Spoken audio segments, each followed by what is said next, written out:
Let's talk about the eliminated teams. Just quickly, Yep. give them a rating out of 10 who you thought their best player was. Before we do rating out of 10, if you get a pass mark, it's got to be 5 or above, right? So there's not too many of these teams haven't passed the mark. But I will do this. Yeah. I'm going to give the Dolphins a 6.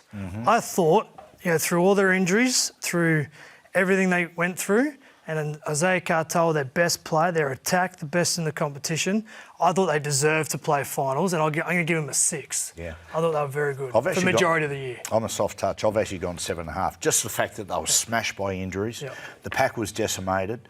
Herbie's one of their most important players. Yeah, they lost him.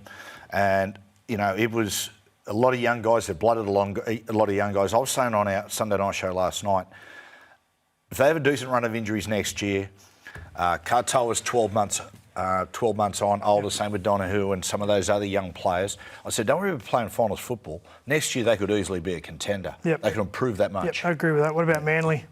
Manly, I've given Manly 5 out of 10. You look at the talent in the side and what they did. That side should be playing finals. They've got a great home ground where they're hard to win. All those things. I'm going to give them a 4. I thought Olakawatu, when he went down, it hurt them. But they, at the first part of the year, were looking like top 4 bound. And then obviously Daly did his thing and they just fell apart.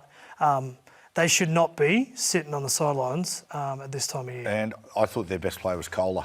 Yeah, agreed. And Manly's dramas at the back end of the year, I think, just highlighted what a fantastic season he had. Yeah, I could mount a case for the Eels. Down the bottom of the ladder for the start of the year, jumped up into 11th. They've almost had a 6 out of 10 year too. But I'm going to give them 5 just because of their poor start. But Moses makes them a 12, 14, 15-point better team. He's that important to him. I'll give him a 7.5 out of 10. I know they finish. You 11th. are a soft touch. I am a massively soft touch.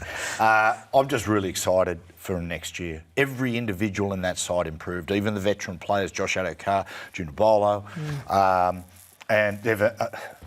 and as far as improvements go, you give them a 10 out of 10. But they've unearthed an emerging superstar, Isaiah Young. Man, what a footballer. And you go, Dearden was the best player for the Cowboys. They finished 12th. Very. That's straight up. With that roster and what they have done before, their heights are borderline top 4, and their worst is bad. So much talent, so little grit. I'm giving them a 2 out of 10. It was a bad year for the Cowboys. They showed signs that they could do it, then they showed signs that they're just a few years away. But I don't know. Jackson Purdue was a couple of young guys. There's a lot of good things about the Cowboys. Yeah, that's what makes it so frustrating. We go to Tigers, who are 13th. I've got them a 6 out of 10, and that's based on the fact they dealt with a lot of stuff at the start of the year. And then I thought their mid-season was outstanding, but I thought their last month was really disappointing. I thought that loss to the Cowboys just really pricked the balloon. And even on the weekend, up by 20-odd or something and run down. The Tigers are improved under Benji. I'm going to give them borderline 5. A number of players, usual suspects. Abby Coruscant was terrific. Dream Buller. I'm going Terrell May. Yeah. I thought he's proven to be a great buy, and his brother who arrived late, Taylor May. Wow. Yeah, I'm going to give Buller their best player at the moment. I just really like he is a point of difference. When he gets going, he's the guy that can score points for them. South 14th. I'll give them a 5 out of 10, based on the fact no team have been smashed. I don't think in the last decade like Souths have been smashed. There were some weeks that the team was just unrecognisable. But the silver lining is the fact they blooded a lot of young guys who showed a bit. So next year, if they can have a decent run of injuries, they've got a lot of depth. A bit like Elmer South. They fought hard but just didn't have the class on the field at the time. I thought Jai Gray was their best player. He needs to be in their team, Jai Gray. If you're going to win a finals match in September for South, I think Latrell's your fullback. But I tell you what, you cannot leave Jai Gray out. No, you can't. No. Dragons, 15th. Look, I've given him a 5. Really? Look, Coops, I reckon they've improved from last year. I thought the last month, the couple of the games in this last month were terrible. They let themselves down. Start of the year, they gave a lot of cheek. They lost a lot of narrow games. I thought their mid-season, you saw them pick up. The end was disappointing, but I agree. They had a couple of 1-point losses in the first half of the year, and Gutherson was their best player by a country mile. But then something happened at the back end. They struggled to score points. If Gutherson didn't do something, they were sort of down and out a little bit. Titans, look, Saturday night they showed what they're capable of when they apply themselves in that second half. There's no excuses for their poor season. I gave them a 3 out of 10. You just expect more. It's a really big season next year for a lot of individuals in that side.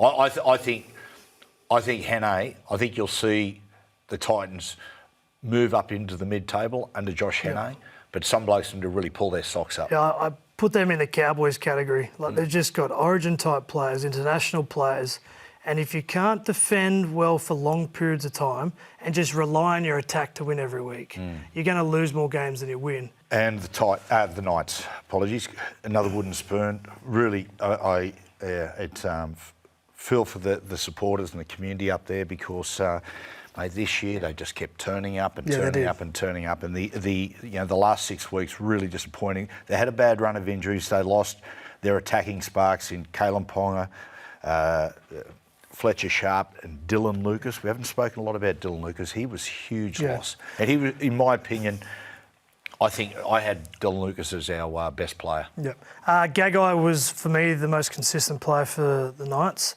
A bad year. And O'Brien, 4 finals in 6 seasons? Like, he's a good coach who, when given a job, can do it as an assistant. And obviously the limelight got a bit to him at different stages. But this is a really important decision of the Knights for the next coach. There's some holes in that program that we've spoken about, but on-field performance in terms of the list and where it goes to, the next coaching appointment is a big one. Excellent, Coops. Thanks, Matthew. Good job. Look at that shirt. You're going to steal it? No. I think not.